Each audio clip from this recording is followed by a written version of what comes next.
Hello guys, in this video I'm going to show you how to render and export in DaVinci Resolve.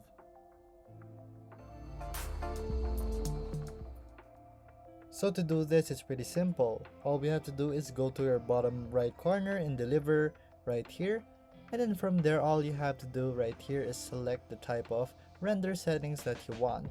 So let's say I just want my YouTube 1080p right here, or your standard TikTok 1080p right here. So once you have selected that and configured it right here, with your resolution, you can always change it to your 4K right here. So here's your Ultra HD right here. So your frame rate, you can change it right here, your codec, your encoding profile, audio and audio codec, and many much more. So once you have done that, all you have to do is add to render queue. So you'll just have to end it and then replace right here. So right here, all you have to do is render all in your render queue. So render all, and then here will be the remaining time that it will be processed.